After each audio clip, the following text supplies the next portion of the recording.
Alright, y'all, this is the last video of Chapter 9, Graphing Reciprocal Functions, and it's an important one.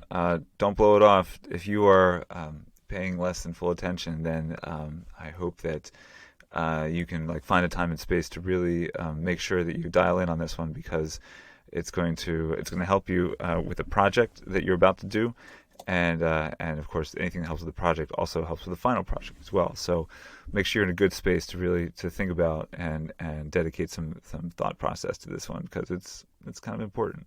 So here we go. X. Let's graph this. F of x is equal to 1 over x. This is a new kind of function. We've been dealing with rational functions, or rational expressions, which are basically fractions, like ratios. This is the ratio of 1 to x, so it's a rational function. That's its name. It's the parent function that we're going to see on later on in the page, or in these notes. You'll see that we'll apply some transformations to them, some shifts and some dilations. But we'll start off with the parent here, and maybe we'll start off with some easier numbers. Basically, whatever input x is, you're going to take 1 and divide it by that number. So what is, let's do positive first. 3, what is 1 divided by 3? It's 1/3. 2, 1/2, turns into 1/2. 1 is 1 over 1, which simplifies to 1. And 0.5 is the input. Then 1 divided by 0.5 is 2. 0, actually you can't do. We decided to live in a world whereby the division that we use just has usually, most of the time, has an answer. But in this case, it doesn't have an answer. If you ask the question, 1 divided by 0, or any number divided by 0, we say, well, I can't do that division for you. It is not defined. There's no answer. Sometimes the answer is 0, and sometimes there is no answer, and those are two different things. In this case, there is no answer, so we're not going to provide a number here, and to represent that, we're just going to say the word undefined, because division is usually defined. Multiplication, completely defined. Addition, completely defined. But division is not defined for any number when you divide it by 0. Let's do the same thing on the negative side. 1 divided by negative 0.5 is negative 2. 1 divided by negative 1 is negative 1. And 1 divided by negative 2 is negative 1/2, negative 1/3. So interesting things that happens when we look to the graph. Really, really fascinating graph that's going on. There's a lot going on here. So, for example, first of all, we notice that as x gets incredibly large, like 1, 2, 3, 4, 5, 6, 7, 8, 9, 10, a million, a billion, then that means that this number is the larger x gets, the smaller the function value gets, the y values get, and that's indicated over here as it goes to the right. So you can say, and here, you're going to say the word approaches a lot in this section. And of course, you're going to say it a lot when you get to calculus and pre-calculus. So let's start practicing it now. As x approaches infinity, meaning as x gets larger and larger, then the value of the function, or the y values, approach 0. This red curve is never going to actually touch the x-axis, but it will get as close as you want to get to it by simply going as far to the right as you want. It'll approach it. This is a horizontal asymptote right here, and so there it is. The same thing occurs in the negative direction. This red curve right here is never going to touch the x-axis, but it will get as close as you want to it by simply taking numbers that are approaching negative infinity. As you can say, as x approaches negative infinity, the y values, or the output functions, approach 0. So you can see this curve is getting closer and closer to the horizontal asymptote. The horizontal asymptote is, of course, a line, a straight line, for which the curve will get closer and closer and closer to, as close as you want, and always be able to get closer, but never actually touch in the long run. There's also some really interesting things going on here in the center. You notice that if you get really close to 0, then these numbers actually get larger and larger. So 0.1, 0.5 is 1 divided by 0.5, which is 2. If you had another row right here, 0.1, it'd be 1 divided by 0.1, which would be 10. 0.01 would be 1 over 0.01 would be 100. Within this space, the closer you get to the y-axis, then the higher this curve will get. It goes on and on and on. This will go up to positive infinity. You could say as x, it's not here, maybe I should add it in. As x approaches 0, then the y values will approach positive infinity. And over here, the same thing is happening in the negative direction. As x approaches 0 here, then the y will approach negative infinity. It'll get as negative as you want. Let's do the same thing over here. Notice we've got here what looks like a +2 on the outside. That's going to be a vertical shift. You can see all we're going to basically do is just add 2 to all the values that we had from 4. Take all these numbers and just add 2 to them. So this used to be a 2, now it's 4. This used to be a -2, now it's 0. And so the graph of that, I won't make you copy it down, but it looks like this. You can see, notice that this horizontal asymptote gets shifted up 2 units. Notice I've taken many more points as well. Notice that as x approaches infinity, these y values are going to get closer and closer to +2. And you'll get as close as you want to infinity by, let's take a really large number, like, yeah, 10,000. This will be 2 and 1/10,000th right here. Notice also it's getting closer and closer to +2 from the negative side as well over here. It's the whole graph that's just been shifted vertically up 2 units. Here's one more table. This is take whatever number you want, first subtract 2, and then divide the result by -24. So you can see first you have to do the subtraction, and then you have to do the division. Really fascinating graph. And you can see here 2 minus 2 is undefined. Like -24 divided by 0 in this case is undefined, so there will be an asymptote here. But you see how large these numbers are getting, and they are as x approaches infinity, then y approaches 0. Let me show you a graph. And it looks like this. So this is -24 divided by x minus 2. Oh, I have to adjust the asymptotes here. Okay, so and maybe I'll zoom out a little bit because there's a dilation here of -24. Notice that things are flipped because that vertical dilation is negative, so that means it flips around. What used to be above is now below, and what's now below used to be above. You could also notice that there's this horizontal shift right here of +2. But you can see that the same kind of curves are occurring here. We're going up as close to each one of these arms of the curve is eventually approaching one of the asymptotes that we can graph. We know that since there's a horizontal shift of +2, the vertical asymptote gets shifted over 2 units right here. Let's take a look and see. Let's talk about these. So first of all, let's talk about the domain. The domain is the collection of all, there you go. The domain is the collection of all the x values on the graph. And so the parent is going to be, there's going to be basically all real numbers except for this one right here. You can't have 0 in a domain because it doesn't produce a number outside. So you have to remove it from the domain. It's kind of wonky to describe in interval notation because you have from all the x values from -infinity up to 0. And then don't include 0. Use these parentheses right here, and then all of the positive numbers from 0 up to positive infinity. And there's this u right here, which means basically combine these two ideas together. It's the union of these two sets. If you're going to do this in set notation, it'd be a little bit easier to manage. You just say, all right, to make a set, and here's the rule for the set. Take for all values of x, such that x is not equal to 0. So you can pick any number you want and put it in there in this set. Just make sure it doesn't equal to 0. Now, if you vertically shift these up 2 units, then the domain is going to be the same because 0 is still, this number is undefined. However, if you talk about the domain of this function over here, you remember it's been shifted to the right 2 units. So the number that we have to remove is no longer 0. You have to remove 2 from the domain. And so you can see it goes from -infinity up to 2. Like you see right here, all these x values up to 2, but don't include 2, and then all from 2 all the way to positive infinity. Set notation looks like this. Let's talk about the y values. Excuse me. So the range of the y is the collection of all the y values that you see. And you can see you can get any number you want. This graph will go as high as you want, it'll go down as low as you want. The only y value that you can't get on this graph is 0, so you have to remove it from the range as well.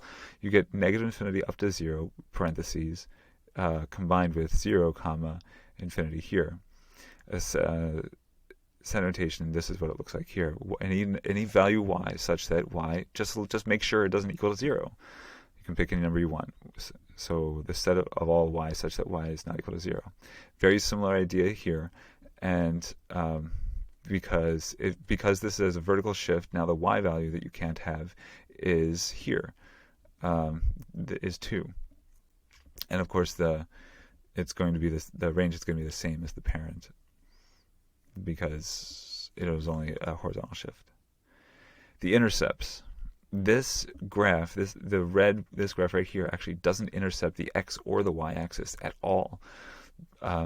It'll never touch either one of these. The asymptotes lie along the x and the y-axis, so they're not going to touch it, although they will get incredibly close to both. However, when you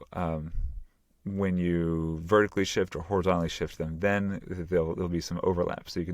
So on this graph, on the graph here, you can see negative 0.5. Oh yeah, right here.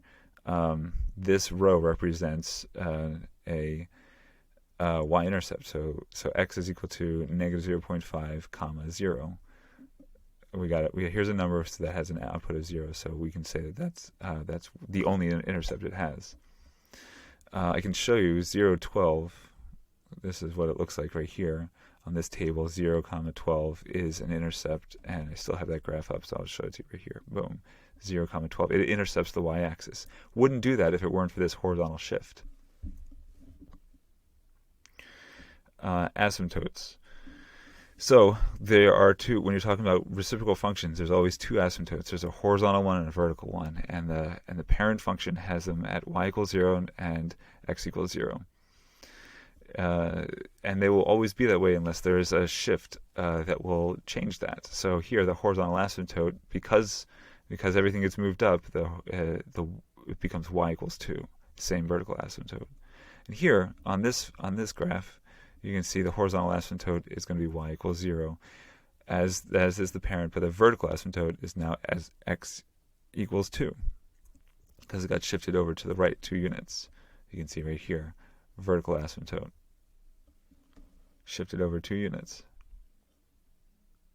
Increasing and decreasing. All right, well, it is decreasing. As you reading from left to right, this graph is always decreasing, always decreasing, always decreasing. However, it's not decreasing you can't say it's decreasing in a place where it doesn't exist.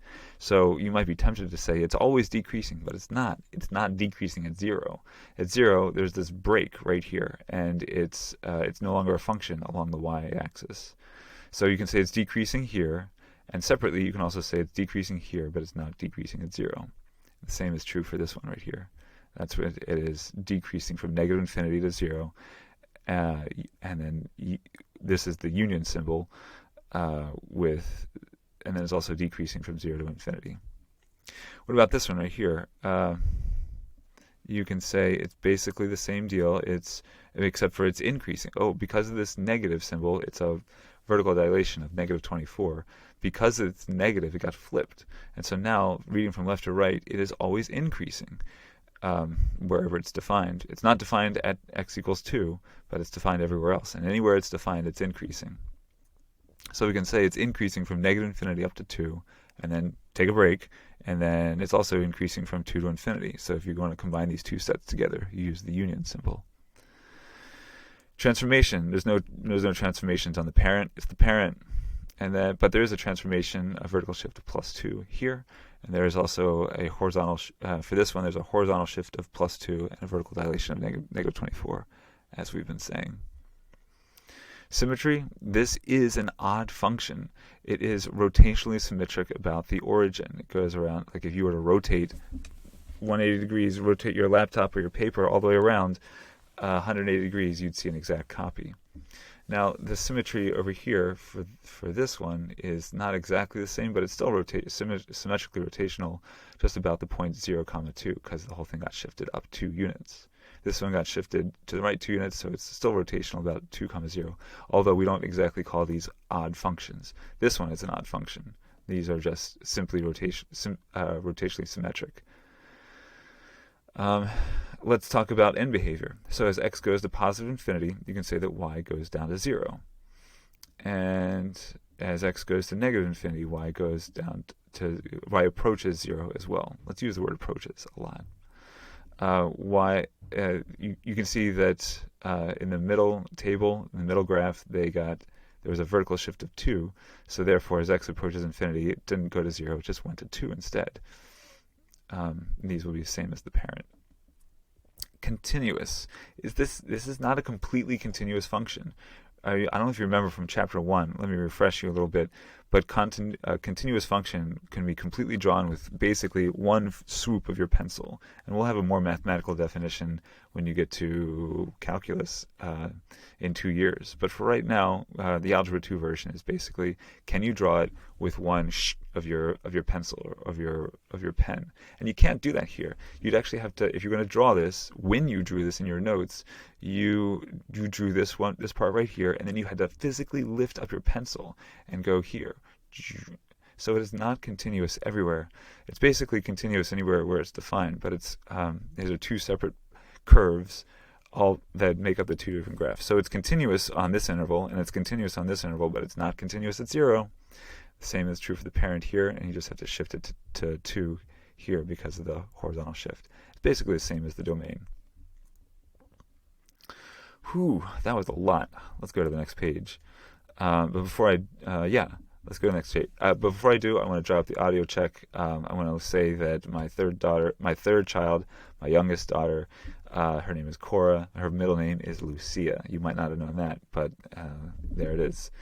Lucia. The function g is defined below: x squared plus 7x minus 8, x squared plus 6x minus 7. Find all values of x that are not in the domain of g. So remember, the big thing about this is that if you want to figure out what values you remove from the domain, then you have to figure out when is the function going to be equal to 0 in the denominator. So what values of x will create a 0 in the denominator? Those are the numbers that we have to remove from the domain.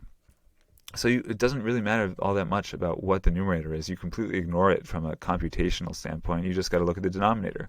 X squared plus 6x minus 7. We want to know when is the denominator equal to 0. So you factor. And when you factor, you get these 2 numbers. When x is equal to negative 7 and x is equal to 1, those are the values that are not in the domain of g. Identify the values of a, h, and k, then write a function for the graph. Okay, so we've got this function here.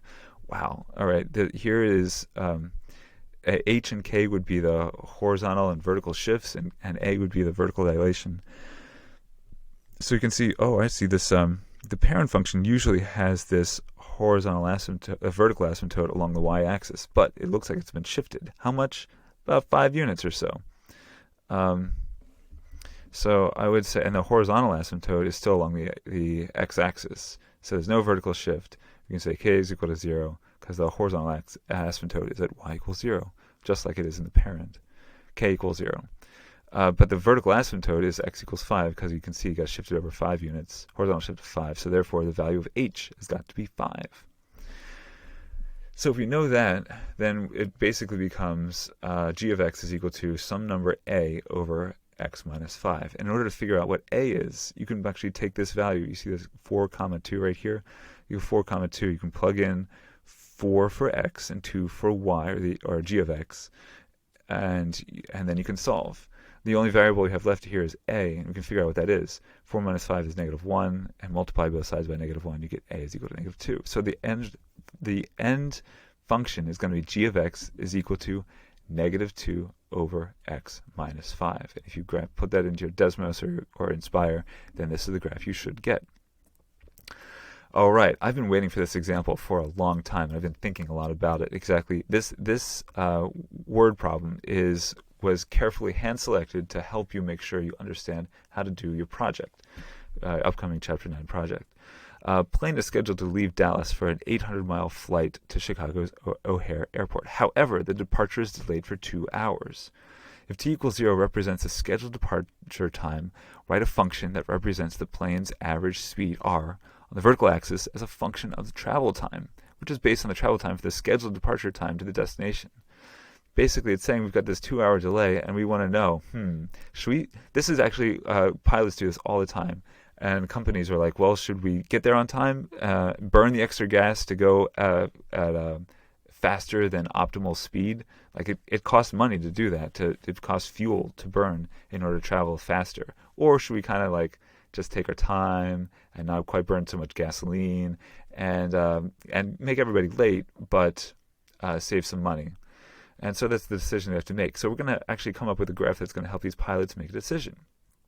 Analyze the key features of the graph. Oh, I can't wait to analyze the features of this graph. All right, check this out. I know there's a lot to write down. So from physics, it's basically velocity is distance over time. And the thing that we know that it's not going to change is that there's an 800-mile flight from Dallas to Chicago is 800. That stays the same the entire time. And then we also have this delay of 2 hours. So whatever time we take, the travel time, we have to subtract 2 hours because that's actually the time that we're spending flying. The 2 hours minus 2 is because it got delayed 2 hours. So check this out. If you wanted to spend 18 hours going from Dallas to Chicago, subtract 2 for the delay, so it's really 800 divided by 16. That would be 50. That's kind of like a car, like 50 miles an hour. So that would be an 18-hour drive, and no plane wants to go that slow. In fact, it can't fly, but a car could do it. What about if you wanted to take 12 hours? Well, the 2 hours being delayed, and then 10 hours of actually driving. So that's 800 divided by what's really 10 here, which is 80. 80 miles an hour, that's still kind of a fast car. You can't do that with small children. They have to stop and take potty breaks too often. But let's see, 10 hours. Let's subtract the 2 because of the delay. You get what's basically 800 divided by 80. It's 100 miles an hour. Okay, now we're starting to think about things that are flying. If you wanted to take 7 hours, it's really 2 hours for the delay, so it's really 800 divided by 5, which is 160 miles an hour.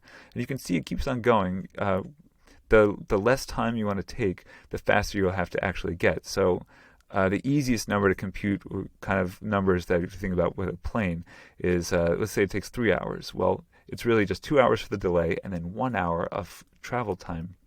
Flying time, 800 divided by 1 is 800 miles per hour. The output is a velocity, 800 miles per hour. I think planes actually go around 575-ish.